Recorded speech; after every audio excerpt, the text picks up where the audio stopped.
এই যে অভিযোগ করেন হুজুর দোয়া কবুল হয় না, দোয়া কবুলের প্রসিডিউর আছে। প্রসিডিউর নাম্বার 1, অজু অবস্থায় দোয়া করবেন। অজু অবস্থায়, কি অবস্থায়? ফি হালাতি তাহারা, আপনি পবিত্র, এই দোয়া আল্লাহ শুনে বেশি। সুবহানাল্লাহ পড়েন। সুযোগ হলে কিবলামুখী হয়ে দোয়া করবেন। কি মুখী? মুতাওয়াজ্জিহান ইলাল কাবা। নামাজে এটা ফরজ, দোয়াতে ফরজ না। অন্যমুখী হয়েও করলেও কবুল হয়, কিন্তু কিবলামুখী হয়ে দোয়া করলে এই দোয়া কবুল হওয়ার সম্ভাবনা বেশি না কম? দোয়ার আগে 3 বার ইস্তেগফার পড়ে নেন। পড়েন আস্তাগফিরুল্লাহ, আস্তাগফিরুল্লাহ, আস্তাগফিরুল্লাহ। যদি সুযোগ হয় দোয়াতে হাত তোলেন। কি তুলবেন? দোয়ায় হাত তোলা সুন্নাহ। আল্লাহর হাবিব বলতেন, ইযা সাআলতুমুল্লাহ ফাসআলুহু বিবুতুনি আকুফিকুম। যখন আল্লাহর কাছে চাইবে হাতের তালু দুইটা এইভাবে উঁচু করে চাইবে। রাজি আছেন তো? সব জায়গায় না, আবার যেখানে আল্লাহর হাবিব হাত তুলেছেন ওখানে হাত তোলা সুন্নাহ। টয়লেটে ঢোকার সময় যদি দোয়া পড়া শুরু করেন, আল্লাহুম্মা ইন্নী আউযু বিকা মিনাল খুবুসি ওয়াল খাবাইস। আল্লাহ, যত শয়তান ভূত পেতনি আছে পানাহ চাই। ওইখানে কি আমরা হাত তুলি এরকম? ওইটাও তো দোয়া। কথা বলেন।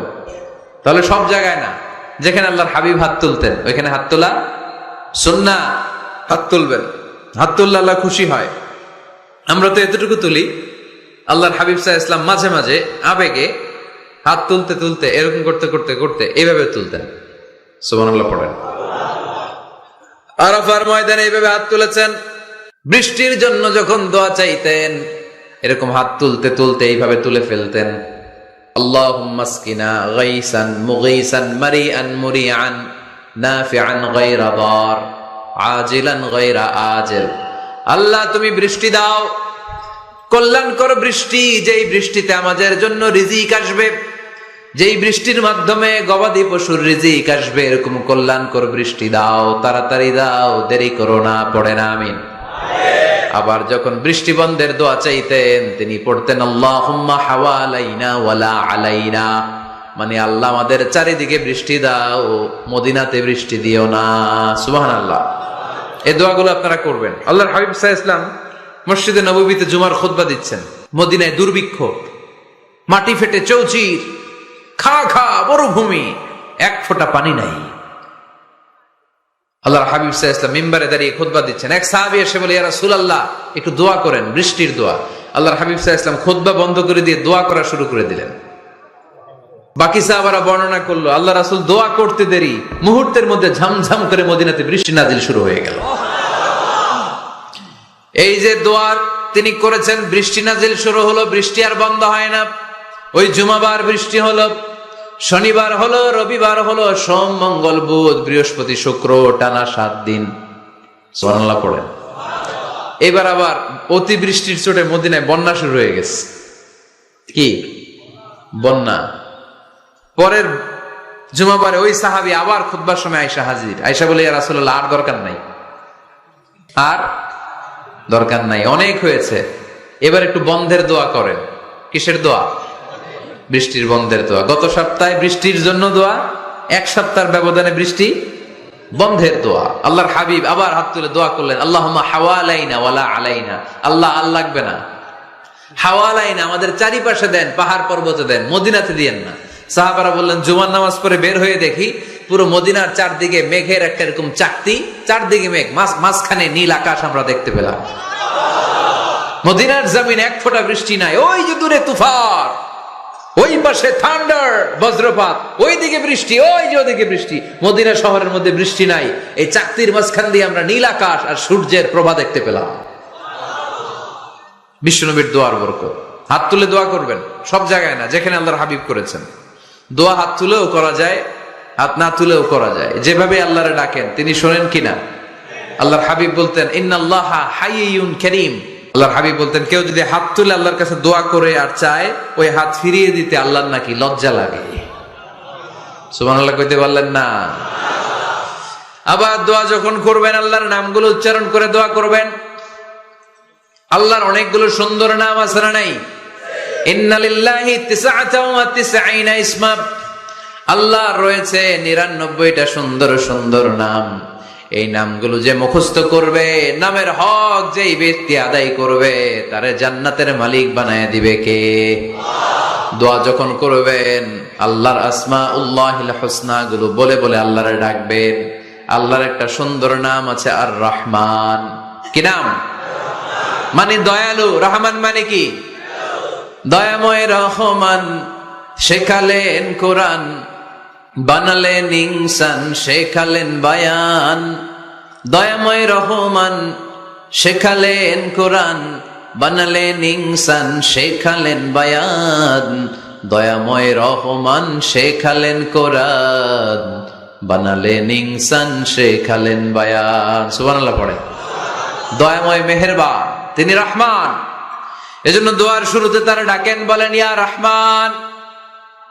সবাই পড়েন ইয়া রহমান, ইয়া রহিম, ইয়া গফুর, ইয়া গফফার, ইয়া সত্তার, ইয়া জব্বার। দোয়ার শুরুতে এই নামগুলো ধরে ধরে যদি আবেগ নিয়ে, ভালোবাসা নিয়ে আল্লাহরে ডাকেন, দোয়া কবুল করে নিবে কে? এই দোয়ার মাঝখানে যদি এক ফোঁটা চোখের পানি ফেলতে পারেন, কবুল হবে? কবুল করবে কে? চোখের পানি ফেলবার চেষ্টা করবেন। নিজেকে যত ছোট করে আল্লাহর কাছে উপস্থাপন করা যায়, যত ছোট করা যায় নিজেকে। আল্লাহর হাবিব সাল্লাল্লাহু আলাইহি ওয়াসাল্লাম, মহাবিশ্বের শ্রেষ্ঠতম মানুষ, তিনি দোয়ার সময় আল্লাহরে বলতেন, আল্লাহুম্মা ইন্নী আবদুক, আল্লাহ আমি আপনার দাস, আমি আপনার গোলাম। ওয়াবনু আবদিক, গোলামের ঘরের গোলাম। ওয়াবনু আমাতিক, দাসীর ঘরের গোলাম, বান্দির ঘরের গোলাম। আমার বাবা আব্দুল্লাহ আপনার গোলাম, আমার মা আমেনা আপনার দাসী। সুবহানাল্লাহ পড়বেন না? কিভাবে নিজেকে ছোট করতে হয় আল্লাহর হাবিব সাল্লাল্লাহু আলাইহি ওয়াসাল্লাম ছোট করতেন। গুনার কথাগুলো স্মরণ করবেন, আল্লাহরে বলবেন, আল্লাহ আমি ছাড়া তোমার অনেক বান্দা আছে, কিন্তু তুমি ছাড়া আমার আর কেউ নাই। ঠিক কিনা? এইভাবে যত ছোট করে নিজেকে উপস্থাপন করা যায় দোয়াতে, এই দোয়া কবুল করে নেবে কে? এরপরে সম্মিলিত যদি দোয়া হয়, যিনি দোয়া করবেন তার প্রতিটা দোয়ার পরে আমিন বলা সুন্নাহ। যদি কেউ দোয়া করে রব্বানা আতিনা ফিদ দুনিয়া হাসানাহ ওয়া ফিল আখিরাতি হাসানাহ ওয়া কিনা আযাবান নার, তখন সবাই কি বলবেন? এই পদ্ধতিতে যদি আপনি দোয়া করেন, আল্লাহর কাছে প্রার্থনা করেন আর ফরিয়াদ করেন, আপনার দোয়া কবুল করবে কে? যখনই দোয়া করেন আপনার ডাকগুলো শোনে কে?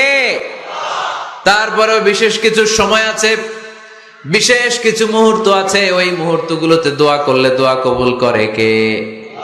এর মধ্যে একটা মুহূর্ত হলো তাহাজ্জুদের মুহূর্ত। কিসের মুহূর্ত? তাহাজ্জুদ পড়েন তো আপনারা? হ্যাঁ, এখন আওয়াজ নাই গলায়। পড়ি? ফজরের নামাজই পড়তে পারি না হুজুর, তাহাজ্জুদ কেমনে পড়বো? وَمِنَ اللَّيْلِ فَتَهَجَّدْ بِهِ نَافِلَةً لَكَ عَسَىٰ أَن يَبْعَثَكَ رَبُّكَ مَقَامًا مَحْمُودًا। এটা এমন নামাজ, এই নামাজের পরে দোয়া করলে কবুল করবে কে? ওই মুহূর্তে আল্লাহ প্রথম আকাশে মনোনিবেশ করেন, ডাকতে থাকে, কার কি লাগবে চাও?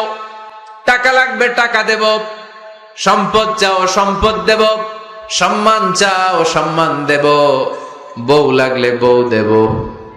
আছে না নাই? লাগবে না? এদিকে তো বেশিরভাগ অবিবাহিত মনে হচ্ছে। বিয়ে করো নাই কারা কারা দেখি? খাইছে। সবার তো বউ লাগবে দেখা যায়। আল্লাহর কাছে চাইবা, দিবে কে? দেয়ার মালিক কে? মনের বাসনা পূরণ করে কে? ওই আল্লাহর কাছে যেন আমরা চাই। বিয়ের কথা শুনলে সব সজাগ, আর ঘুমে ধরে না। এখন সজাগ জাতি, চাইতে হয়। যুবক ভাইরা চাইতে হবে আল্লাহর কাছে, নেককার স্ত্রী চাইতে হয়, নেককার সন্তান চাইতে হয়। তাহাজ্জুদের সালাতে যেন আল্লাহর আমরা বলতে পারি, আল্লাহ এমন জীবন সঙ্গিনী দাও, রূপবতী, গুণবতী, নেককার, যার সাথে দুনিয়াতেও থাকবো জান্নাতেও থাকবো। ঠিক কিনা? এই দাম্পত্য জীবন কি শুধু দুনিয়ায়? আমার স্ত্রী আমার সাথে জান্নাতে যাক, আমি চাই কি চাই না? মুমিনরা দুনিয়াতেও একসাথে, জান্নাতেও একসাথে। ঠিক কিনা? তাহাজ্জুদের দোয়া আল্লাহ ফিরায় না। ইফতারির আগে যে দোয়া, ওইটা আল্লাহ ফিরায় না। আজান এবং একামতের মাঝখানে দোয়া করলে ওই দোয়া আল্লাহ কখনো ফিরিয়ে দেয়। না। প্রত্যেক ফরজ সালাতের পরে আমরা যে আল্লাহর কাছে দোয়া করি, ওই দোয়া কবুল করে কে? বৃষ্টি যখন পড়ে, বৃষ্টির নিচে দাঁড়িয়ে আপনি দোয়া করবেন, দোয়া কবুল করবে কে?